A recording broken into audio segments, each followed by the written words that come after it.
Lindsay, you can test my audio now.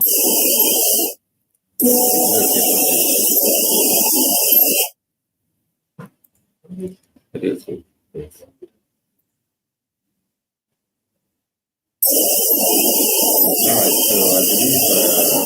Lindsay, you can test my audio now.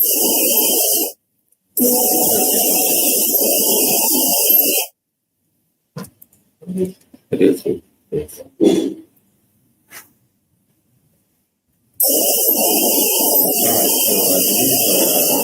Lindsay, you can test my audio now.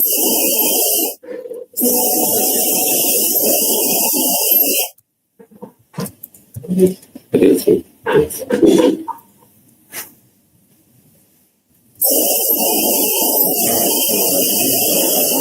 Lindsay, you can test my audio now.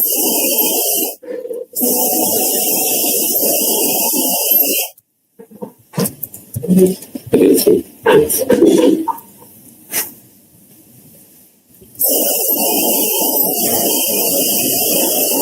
Lindsay, you can test my audio now.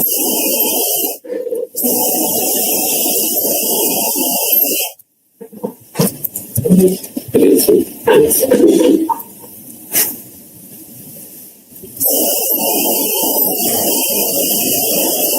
Lindsay, you can test my audio now.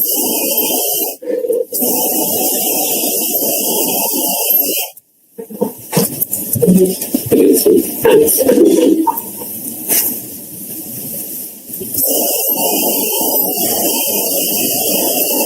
Lindsay, you can test my audio now.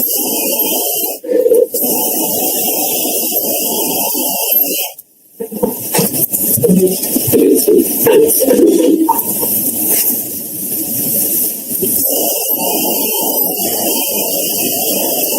Lindsay, you can test my audio now.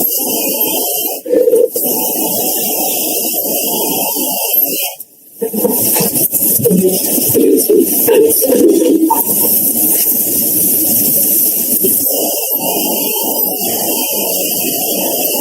Lindsay, you can test my audio now.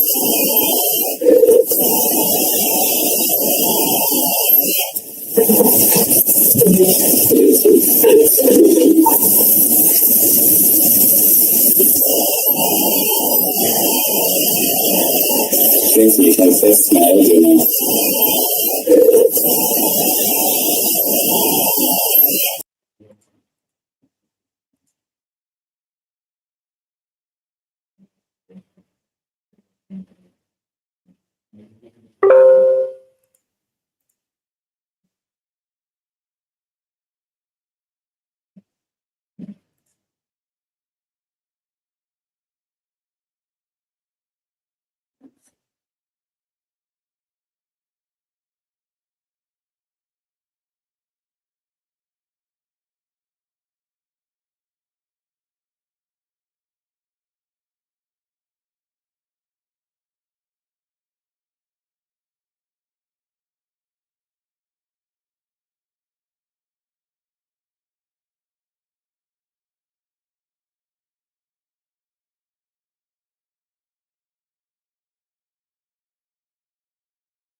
Good afternoon, ladies and gentlemen. It's my pleasure to welcome you to another session of the Facility Management Lunch Hour. My name is Paul Erubami. I'm the Managing Director of Max-Migold Limited, front runner in Facility Management Services and Training Delivery in the continent. This is a weekly series where we bring to you topical issues of interest, matters that concerns the built environment to empower you in your professional quest for excellence, to give you opportunities to ask questions and interrogate topics that are nagging in the industry. Today, we're looking at a very, very interesting topic that has to do with costs. And so today's topic is financial management, costs, and service charges. There have been several questions about this. We're beginning to incorporate, discussions around costs and service charges in our FM training, including the FM diploma that's starting in August. In today's session, we're going to have an introductory approach to the question of cost and service charges.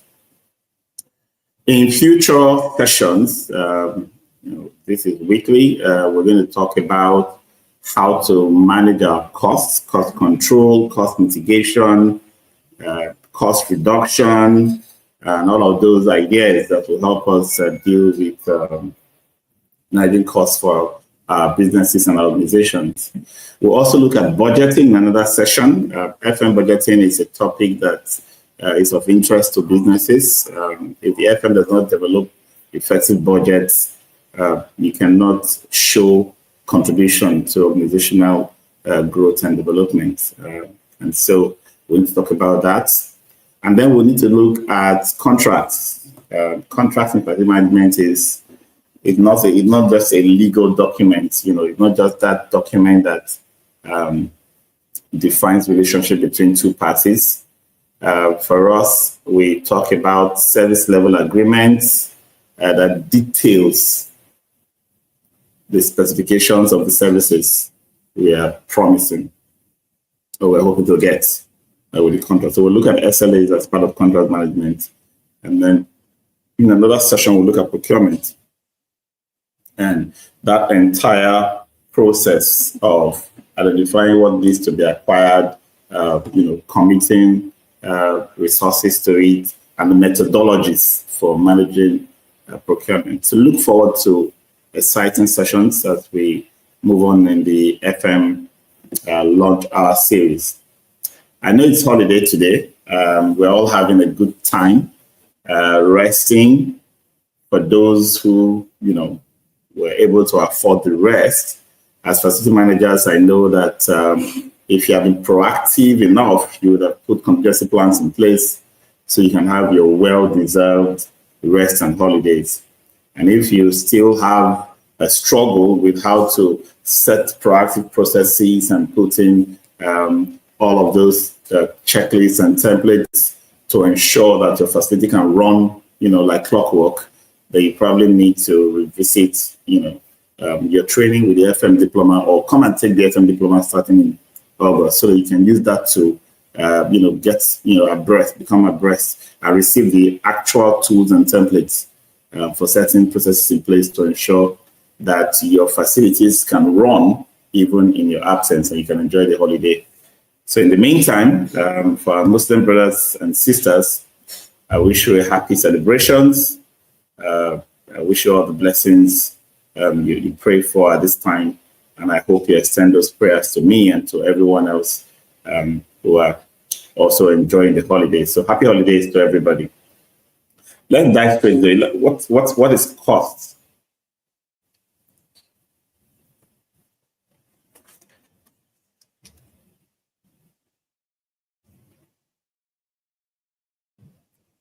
So let's look at the concept of cost.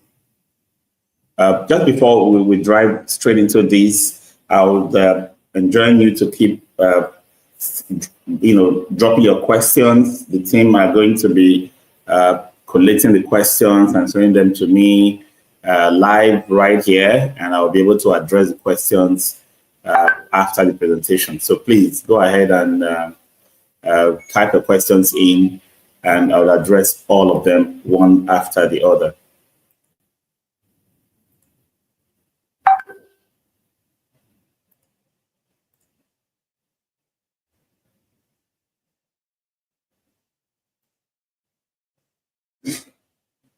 So basic definitions: cost, the price you pay for the acquisition, maintenance, operation, and production, or use of materials or services. So that's the basic definition of cost. Facility managers spend money. We are one of the biggest spenders in all the organizations that we serve. In your organization, you typically have the core business and the support function. We, lead the support function of the organization as facility managers. There's another very big spender, which is the HRO that pays all the salaries.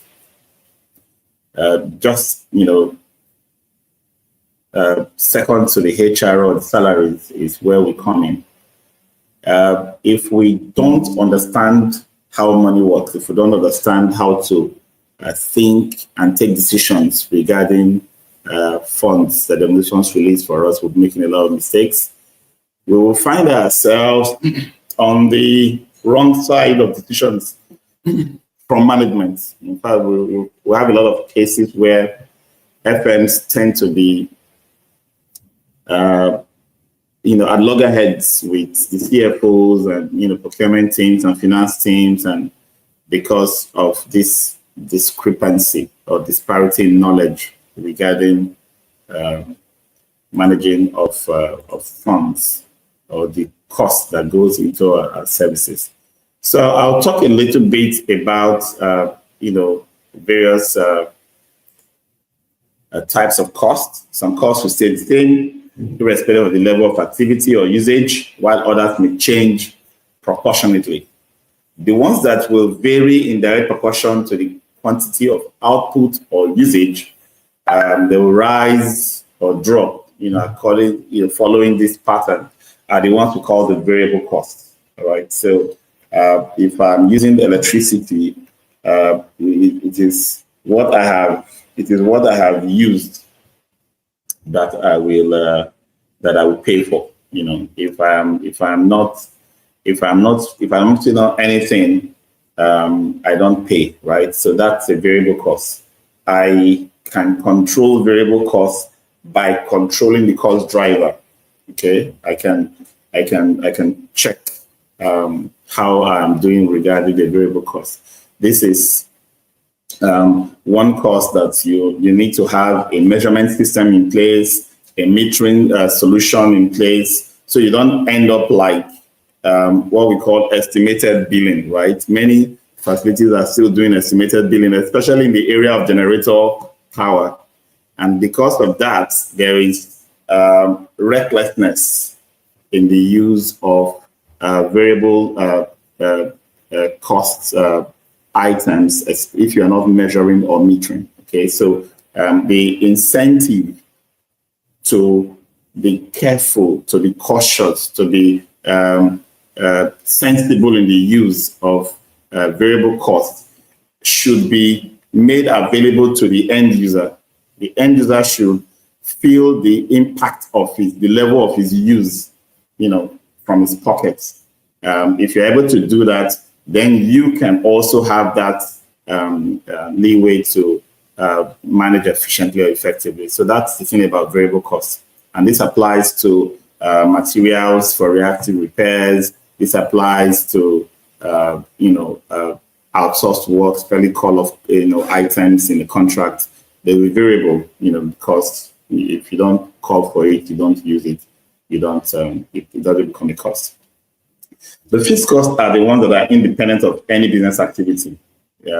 It's not driven by usage.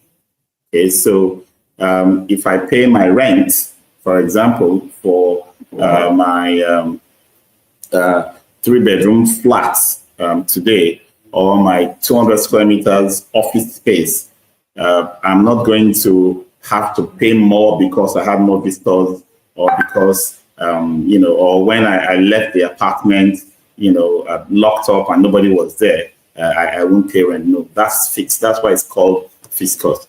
There are a few costs that I blend of the variable cost and the fixed cost, right? So we call these ones the mixed cost or semi-variable costs, right? They will vary, but not proportionally, right? For example, you have the maintenance, right? If I'm doing maintenance, I will have probably a standby maintenance technician whose cost is fixed, right? At the end of the month, I pay for that cost. But when it goes to do a maintenance job, there will be materials, there will be other things I will have to buy, and those ones will increase according to his level of activity and the level of breakdowns he has to deal with, right? But his salary will remain, basically the same throughout that month or throughout the period he's engaged. So these are examples of ways to think about cost, so that when you are estimating how much something is going to cost, don't always stay on the variable. I hear people talking about let's say power, for example. How much does it cost you to produce your own power using your generators? And everybody's mind goes straight to the variable component of that, which is the fuel, the liters of diesel and all of that. And so we start working around that and using that to compute, missing out that there are fixed costs related to power generation. So if I'm delivering power, there is a cost for the equipment itself. Okay, and then the cost of the maintenance of the generator is a semi-variable cost, right? So I must have these three types of costs in mind when trying to figure out how much does it really cost me? How much does your cleaning cost? How much does this cost? Think about the three types of costs all the time. That will open your mind to, ways to look at the cost so you can capture everything that goes into the cost for considerations.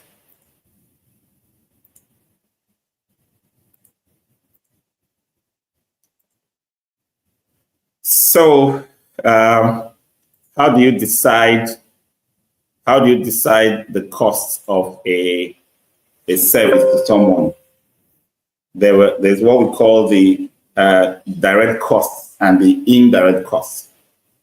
Of those three types of costs we talked about, they can be both direct and indirect. Direct costs are the ones that can be specifically traced to the item or activity, and they can be easily and accurately traced to a cost object. That means the cost driver. So whether it is fixed, whether it is variable, whether it is semi-variable or mixed cost, it can be calculated precisely regarding that activity. So if I take a cleaning service, for example, direct cost of cleaning will include all the materials used. Those are variable cost line items. The salary of the cleaner that cleans, that's a fixed cost line item.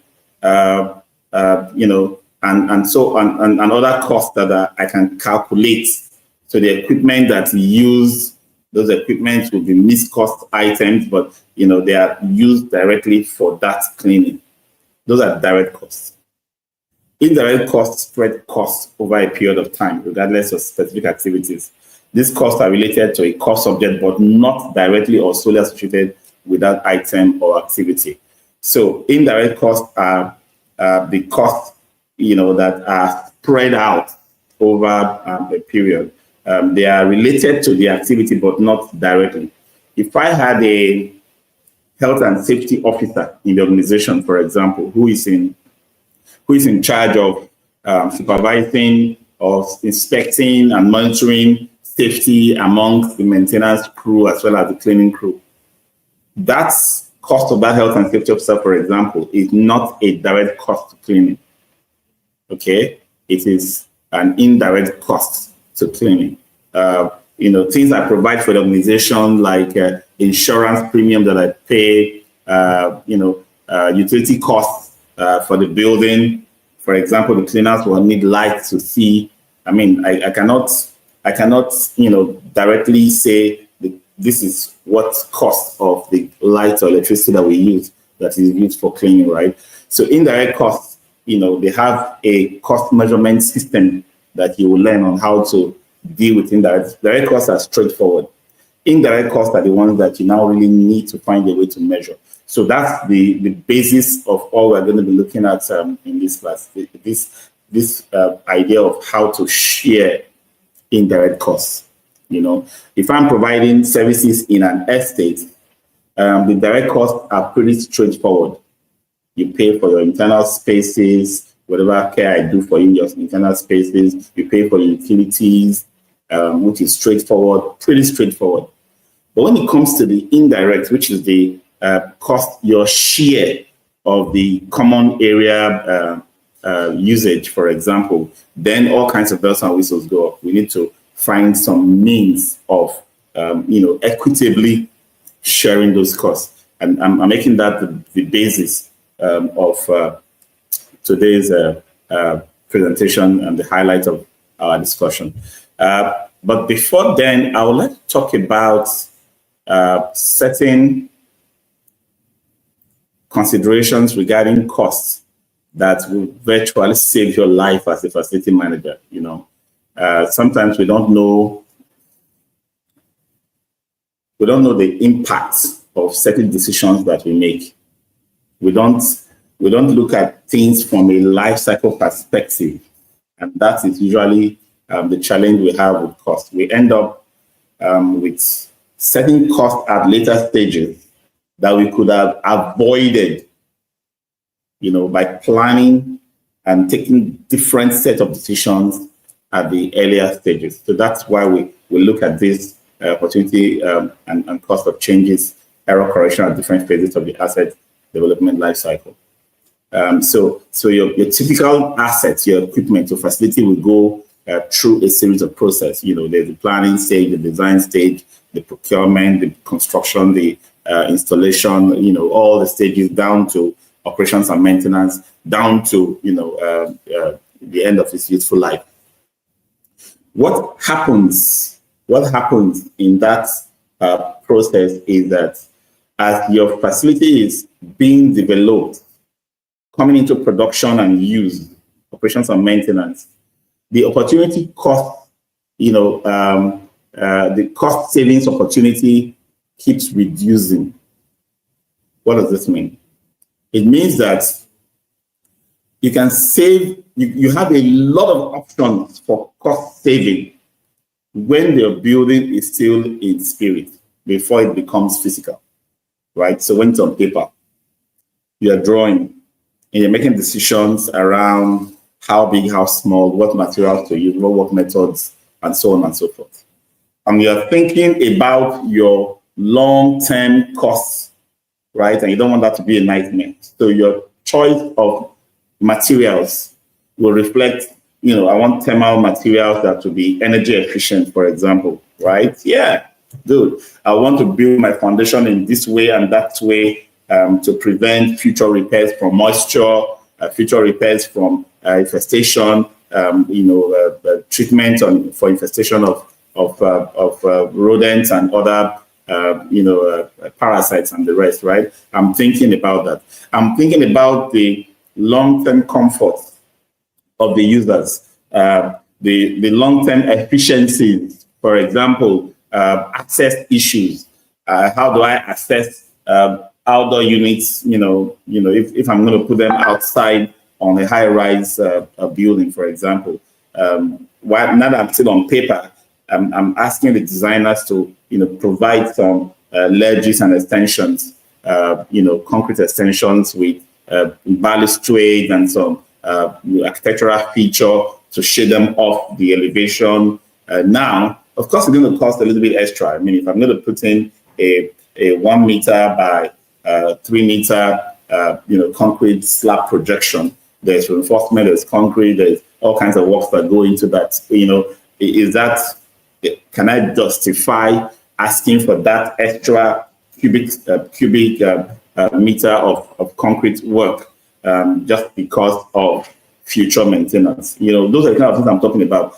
Because in the future, if we save that money today, save some cool millions, from construction costs, not providing that.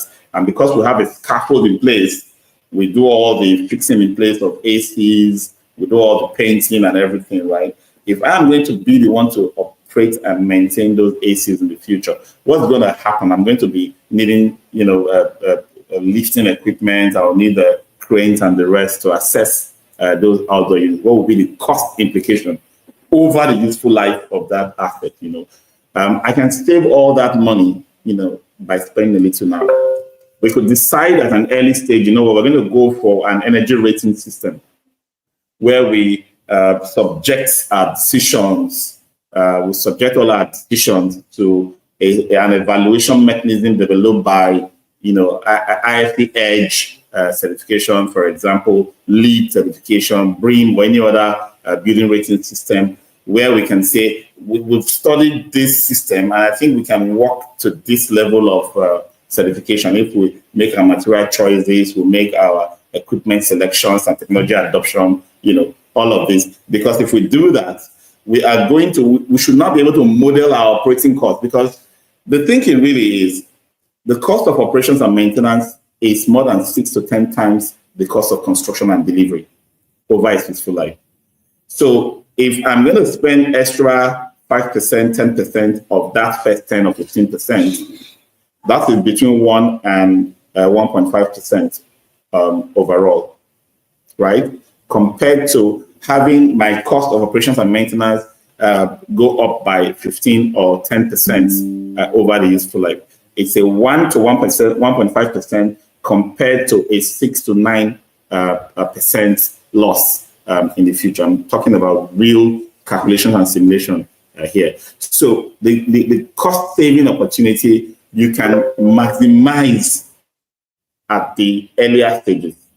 I mean, even if you have done foundation and you want to make some changes, it's still not as expensive as the changes you'll do when you have painted the building, right? So that's what we're talking about. And then the opportunity cost of error correction keeps increasing. So that's the inverse of this cost mindset. Every time I need to come and make some changes just to align with our objectives, cost effectiveness, process effectiveness, and whatever I want to bring on board, as the facility ages in this development life cycle, it gets higher and higher, the cost of error correction. So think about that when you make decisions, especially when you make decisions around choice of installation. You want to buy air conditioning system, a split unit, set, central system. Those choices, you need to use a life cycle mindset so that you don't end up with, where I scored a good goal now, at the beginning, but then it comes to haunt me later when I have to deal with, the servicing of the assets in question. The other concept I would like to expose you to is the concept of the facility condition index. So if you are managing a facility, you need to have a sense, a mathematical definition of its condition. It's called the facility condition index. It is the globally accepted metric for comparing condition of buildings. Two buildings can be very different in their nature, in their use, in their structure, in their sizes, and so on and so forth. They can be very, very different. But you can use the FCI as a tool for comparing them. So I could compare a market like Oshodi Market with the airport, the Ikeja International Airport. Nice, right? And how am I able to compare? Because there's a formula for comparing them. I can now say this one is in a better condition than the other. And that formula draws from my documentation of relevant costs. I need to document the cost of all the maintenance that I have not done. The cost of all the maintenance that I have not done it's equivalent to the scoping of all of the defects. So if I capture all of my defects in my facility, I put them together and I estimate, I draw up a work program, I draw up a specification for that work that needs to be done. And then I now, cost them. That cost is a representation of, how bad my facility is. If that cost is low, my facility is in good shape. If that cost is high, my facility is in a bad shape. But that's not the only factor that goes into the condition index. You also need to factor in the capital renewal. These are required upgrades. Something might be working, but it's already due for an upgrade, due for an improvement, due for a replacement, right? So this, aspect needs to be also captured. These two is more like I'm taking the cost of repairs and the cost of replace, upgrade, or remodel, adding them together to form my numerator of this formula. The denominator is now my current replacement value, CROV. This is the cost of not repairing, but getting a whole new one, not upgrading, not talking of components, just getting rid of it. So if I'm doing FCI for a building, like a retail mall, for example, I'll do all the deferred maintenance and all the capital renewal required, put them together, and I compare that to the cost of demolishing and taking off the entire facility and building a brand new one. right? So that's my current replacement value. This ratio is what we call the facility condition index, okay? And there's the scale. So if you do the ratio, you see when the facility is, 10% or 0.1 in index down, you can say, yeah, from fairly to very good, right? But from 11% to 30%, you see this facility is becoming poor. So what we're saying is, if I have a facility that I can rebuild for, get a brand new one for 100 million, 30 million of repairs, it shows that the facility is not very good, it's poor, right? And it can be worse, right? Same facility now requires between 30 and 60 million to repair. Then I say that facility is in critical shape. If it's more than 60%, what do I say? Definitely don't repair, right? Write off that property and start afresh. This applies to equipment, this applies to facilities, this applies to just about anything you want to know the condition of. All right, so before I get into the service charge components, it's also important I talk about this. The types of FM contracts that you typically find. When you take on an FM service for a client, the first thing you do is to define the services from the client's point of view. Don't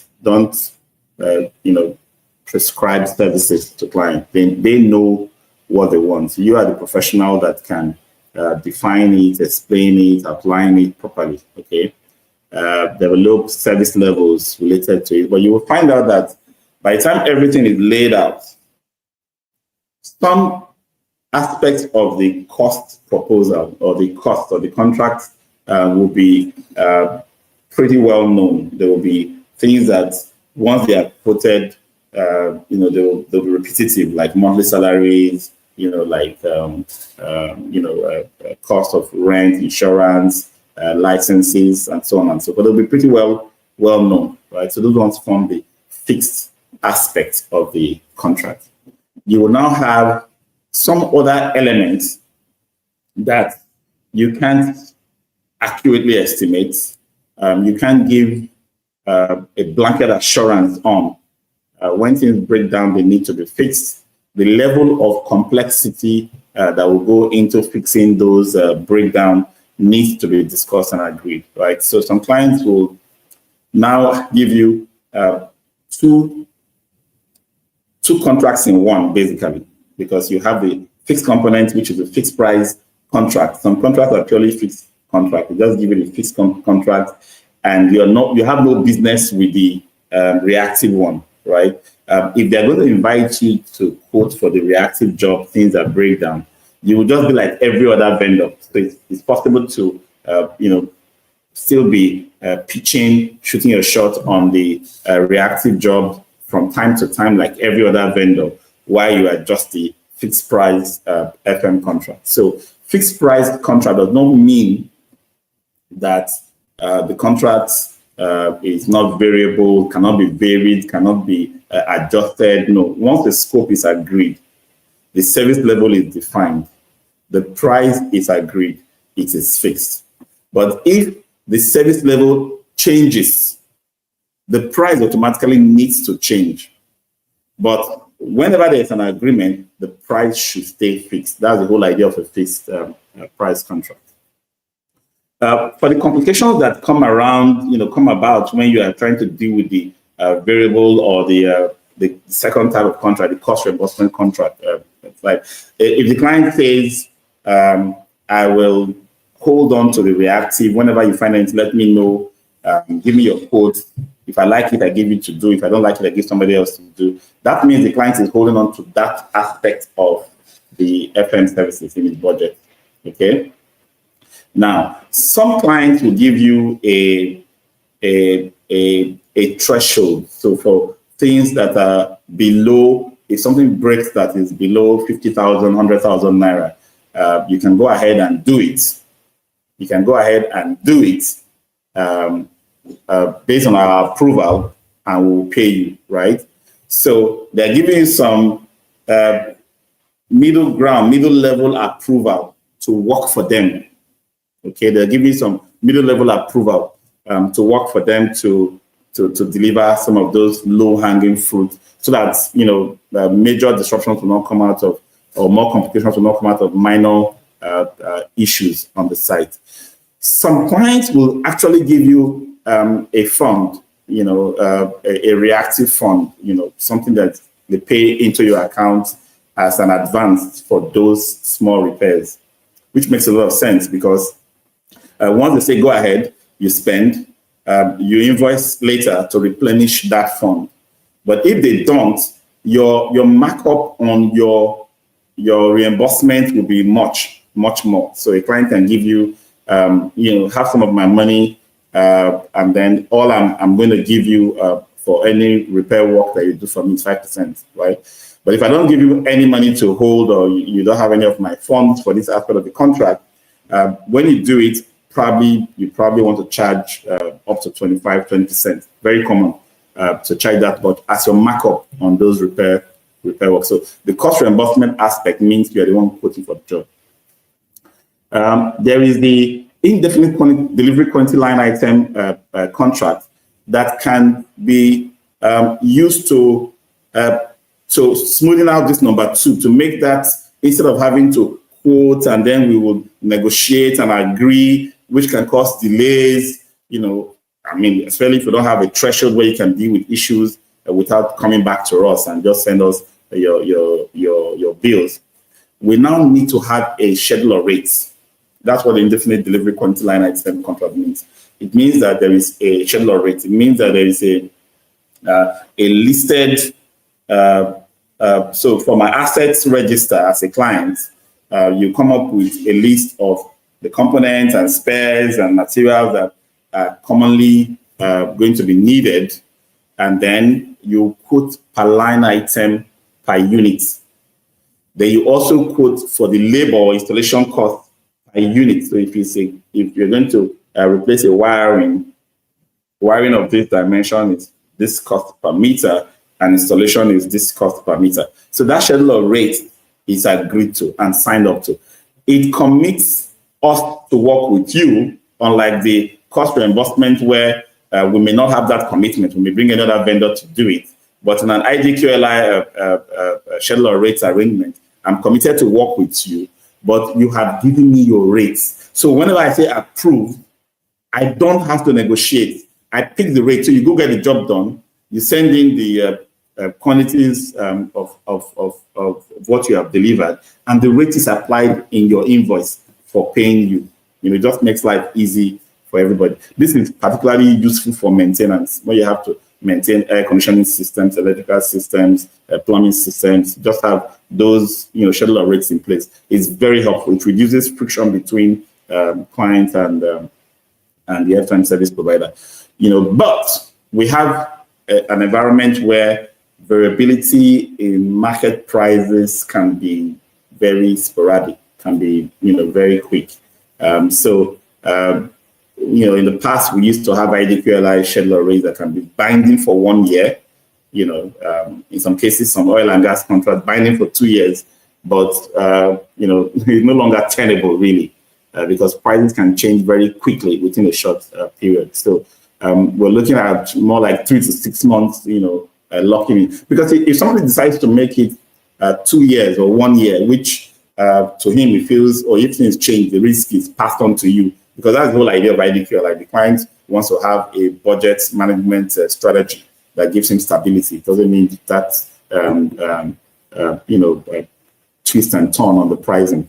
If that becomes the case, then you as a vendor needs to now use your own risk-based approach. You do a modeling of historical costs. You do the last 2 years cost, and then you plot it to see how the costs have gone up in the last 2 years, right? And then you can now use that ratio to project into the next 2 years. And then you find your average. That average is the amount that will give you plenty of profits at the beginning and lots of losses at the end. So you want to cut and paste, right? Take some of the profits and then put it at the point where it's going to be a loss. So either way, you can find a way to win, and the client will also win. But it gives you a lot of stability. Your contract could be implemented across a wide geographic area, like delivering service to branches across the country. While your invoices are administered, your contracts are administered from one point. The case in point is what you have with the banks, with some retail outlets and some businesses that give a cleaning contract or a furniture contract or a maintenance contract to a regional company, and then process all your way bills come from wherever you delivered, and job completions come from those places, and your invoices are done in a central location. The open book contract is a form of contract that's also gaining ground now.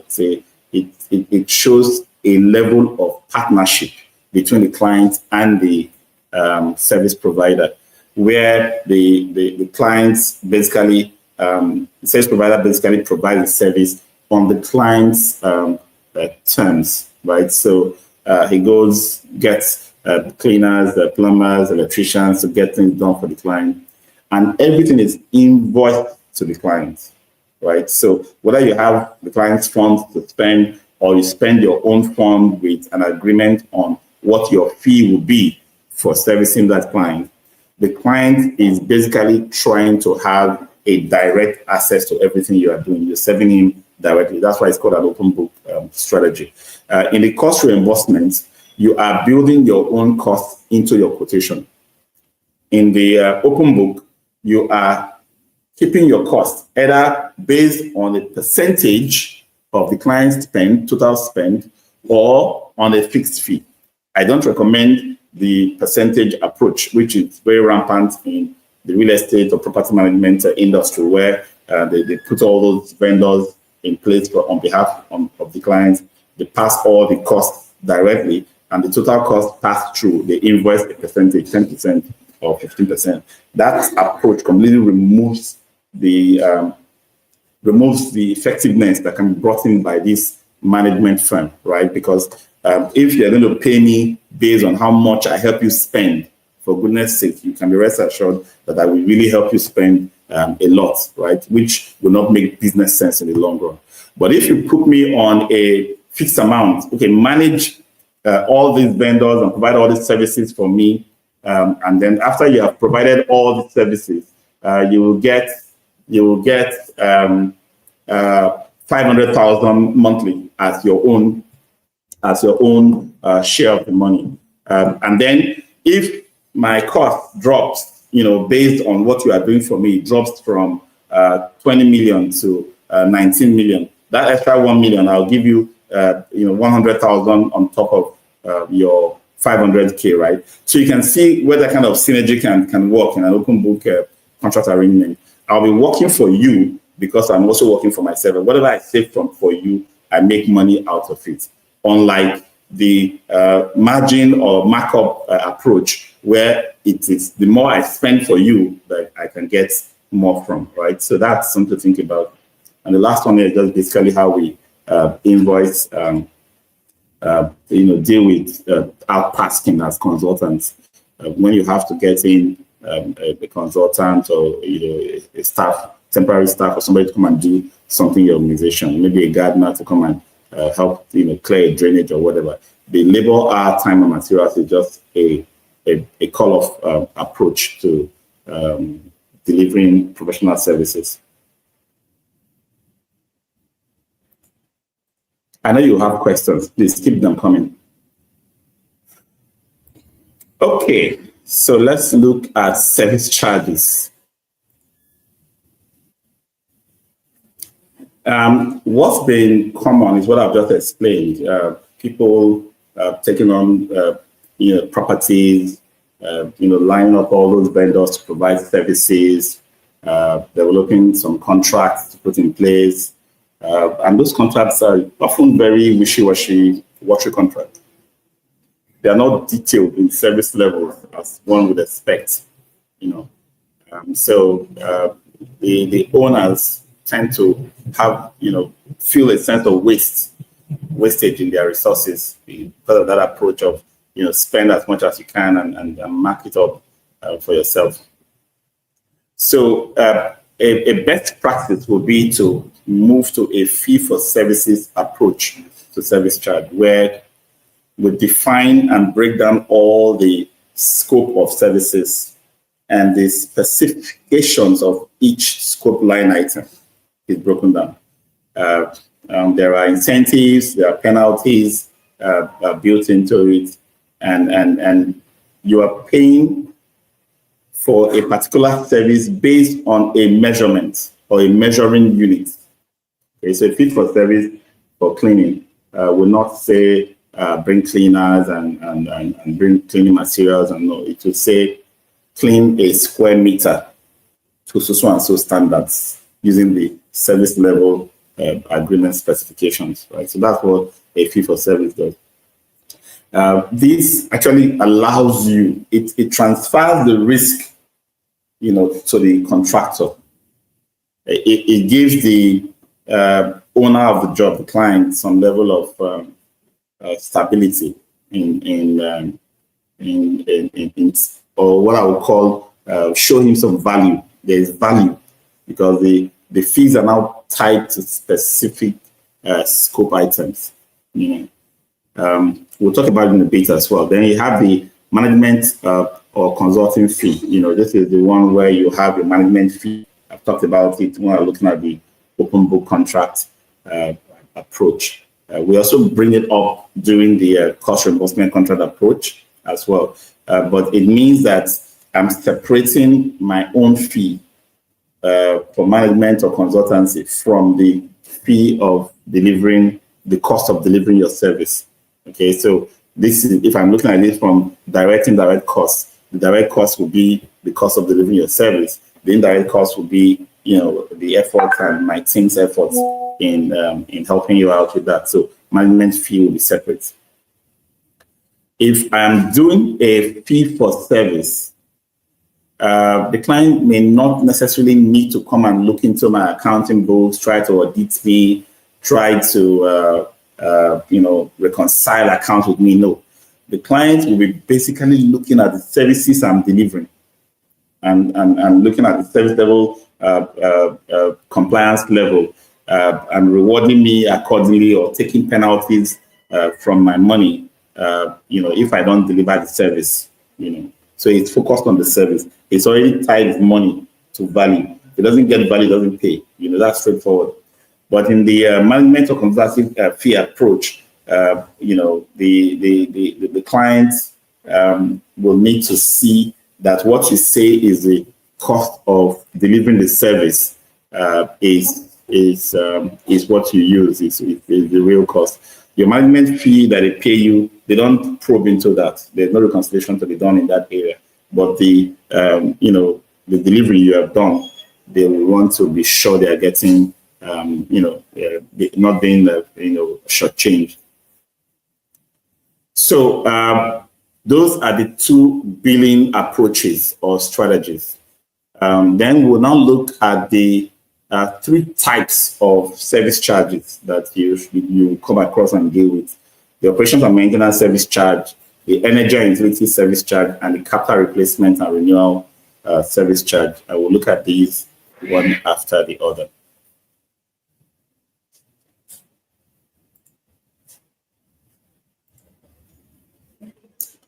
All right, so I've talked about the fee for service approach. Clients are billed for the services or supplies with the markup for overhead expenses and profit implied in the agreed rates. So in the fee for service, you give a rate for a unit of service. Okay, requires a detailed service level agreement with incentives and penalties. Places most risk on the service provider. Can also be profitable for the service provider if he manages efficiently and effectively. So that's a good thing for the fee for service. Management consulting approach, clients are billed for the direct cost of delivering the supply and services with a markup for overhead expenses and profits, shares the risk with the client as the service provider passes the cost. So most of the time, the client takes a hit on this one. So now let's look at the operations and maintenance service charge. All your routine services, your staffing for that site, direct staffing for that site, your operations, activities and cost, materials, consumables, maintenance, everything that goes into that, service delivery. They are part of the operations and maintenance service charge. They are billed to the user of the facility. So this is a consumable bill. The user of the facility may be the owner of the facility, but this bill is coming to him not as the owner. It is coming to him as the user of the facility.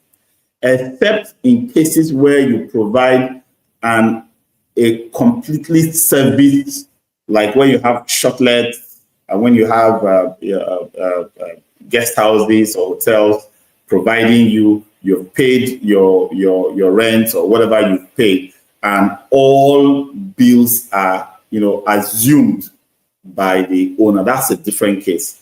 But if the owner is telling you pay the rent and then go and stay in the facility, I provided you with this, I provided you with that and that and that in the facility, but whatever you use, it's your business. Your electricity and the rest is your business. Then the operations and maintenance service charge will be billed to that tenant. The direct component of this charge is the one that has to do with what was done for you, right? The direct user. So if you're using your own tank, water tank, and that tank is washed, it is your bill. If they're doing fumigation and they fumigate your internal spaces or your common place you use for yourself, that is your direct cost, right? But the aspect of operations and maintenance service charge that is used for the community, you and your neighbors, share this one: street lights, sweeping of the sites, and so on and so forth. So all of those ones are they are shared, using a ratio. This ratio could be a ratio of a use ratio if it's metered or counted. Could be by area occupied, how many bedrooms, how many square meters, for example, or number of users or dwellers. There are some equitable approaches to sharing what the common area operations and maintenance service charge should be. And then you have the second service charge, which is the energy and utility service charge. This is the bill you receive for water that you consume, electricity that you consume, internet that you consume. In some instances, air conditioning is also here. AC sometimes is also sometimes also metered, and you are billed for it. It's best to meter and tokenize. In case of prepaid approaches where people pay up front, get tokens, swipe a card or enter a token to get the service. It makes life easy for everybody, right? For the equipment that is used to generate these utilities, like generators or a central chiller system or a borehole or water treatment plant, sometimes the maintenance of these equipment are already charged into the service charge. If they are already charged into the service charge, then you will now have to deal with how to share the consumable components, the variable cost aspect, which is the fuel, the other consumable aspect, and these will have to go by ratio of usage, which is either metering or some kind of scale. But this has to be calculated separately as a charge on its own. Then we have the third one, which is the capital replacement and renewal service charge. This is an amount set aside for major reactive repairs, overhauls, upgrades, replacements, and improvements. It is usually charged against the property as part of rent, and as such, charged to the owner of the property or whoever is collecting rent. Okay, so capital replacement and renewal service charge is what we call a sinking fund. It's what we call a sinking fund in some settings. A sinking fund is, it's fund you set aside for those kind of just to ensure that what has been provided. So if somebody says, I'm providing you a well-built facility with a swimming pool, with a gym, with street lights, with a nice gate, with good interlocking tiles, with a nice landscaping, for all those effects. And as such, because I'm providing all of this, your rent is 10 million naira per year, for example, right? It's all well and good, right? But for that 10 million, you're providing all these things. If I have to keep paying the 10 million to you, all of these things must be in good condition, tenantable condition. So the interlocking tiles cannot be allowed to erode. The street lights cannot allowed to go all burnt or obsolete. But in terms of if I have to put some maintenance on the interlocking tiles, those are part of the routine. Tenants will pay for that. If I have to replace the entire interlocking tile, that's a capital replacement project that will come from the landlord's investment in his property to ensure that the property retains its value and ensure that the property stays, in the condition he has promised to his tenants. Okay, so that's my presentation for today. I'm going to start taking questions now. I have this one from, let's see.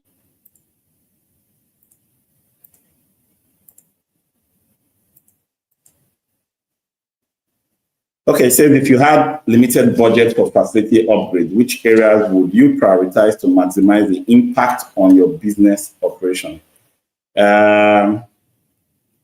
Your budget, we're going to have another day for budget, but this question is really big, right?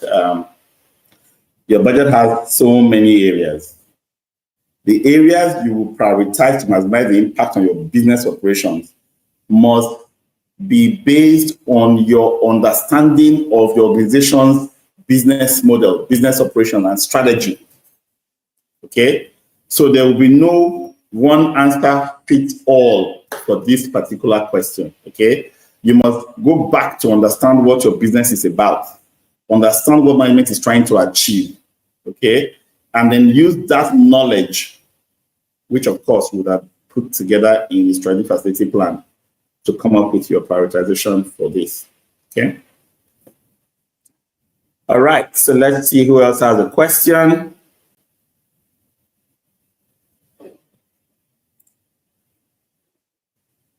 Let's see. All right. So I think that's the one question I have, and I've done justice to it. If you want to ask more questions, please put it in the chat. If you want to suggest topics for discussions, please put it in the chat. The Telegram chat is the main place for two-way communication. So you can also do that on our YouTube channel, because we're streaming live on YouTube, on LinkedIn, on Facebook, on Instagram.